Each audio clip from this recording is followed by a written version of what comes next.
Hey everyone, welcome back for another deep dive. We're all trying to build new habits all the time, right? And sometimes it feels like, gosh, am I really making any progress with this? Yeah. Well, we've been looking at some really cool insights from this content creator, Gal Gaia Carmel, Mhm. and she is 34 days into this 90-day content creation journey.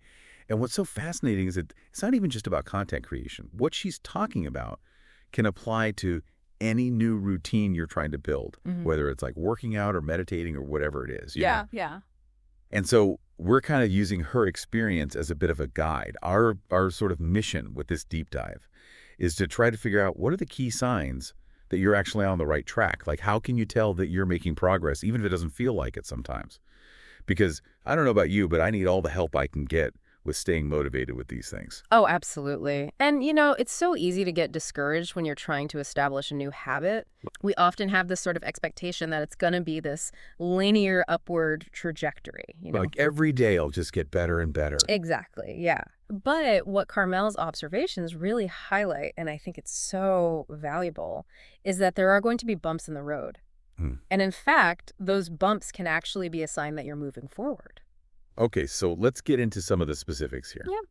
So the first thing that Carmel talks about, and I think we can all relate to this, is this idea of the dip.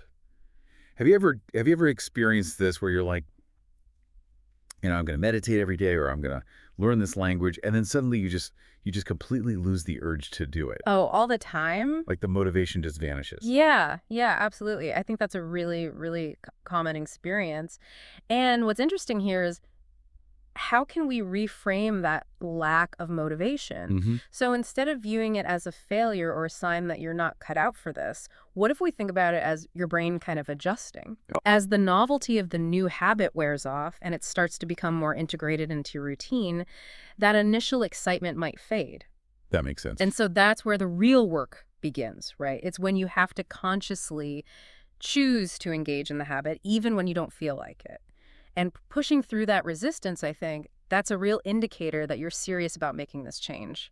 It's almost like a form of willpower training. Yeah, it's like you're not just waiting for the mood to strike. You're like, no, I'm committed to this. This is important. Exactly.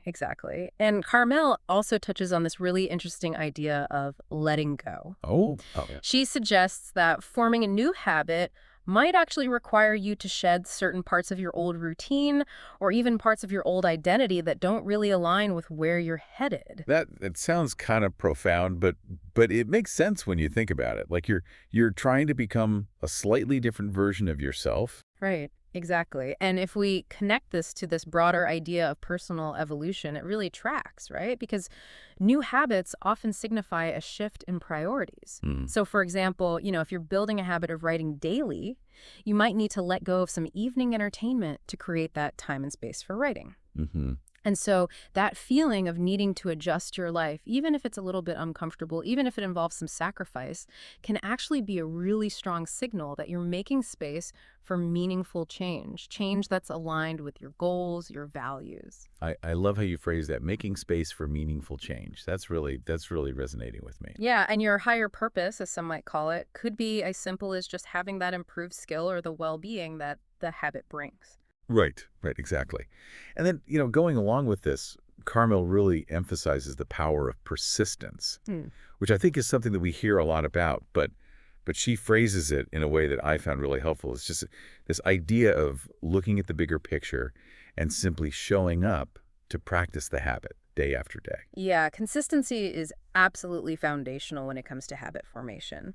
Think of it like compound interest, but for habits. Oh, I like that. Small, regular efforts, they build momentum over time. And so when you see yourself consistently engaging with the habit, even on those days when you're less enthusiastic, you're actually reinforcing those neural pathways and making the behavior more automatic.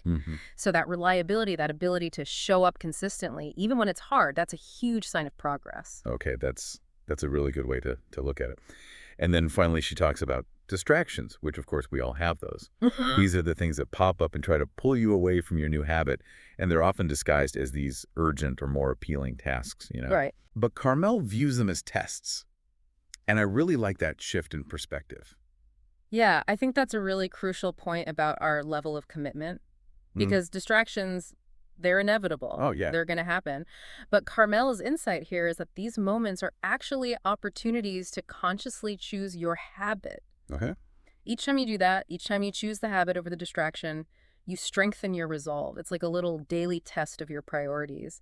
And choosing the habit, that's a clear sign that it's becoming more ingrained in your life.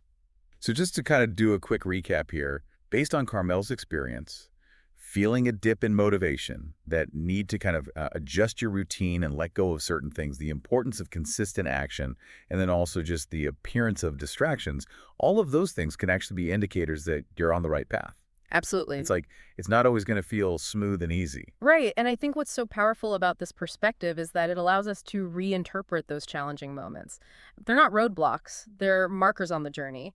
Yeah, that's good. It's a shift in mindset from viewing these things as failures to recognizing them as part of the process of building something new and valuable. And ultimately, as Carmel points out, those long-term benefits, they are so worth that initial commitment to do it anyway, like to just keep going even when it's hard. Couldn't agree more. So with these insights from Carmel in mind, I'm curious, what's one small action that you, listening right now, can take today to reinforce a habit that you're working on? Especially if you're facing one of these very normal challenges. Something to think about until our next deep dive.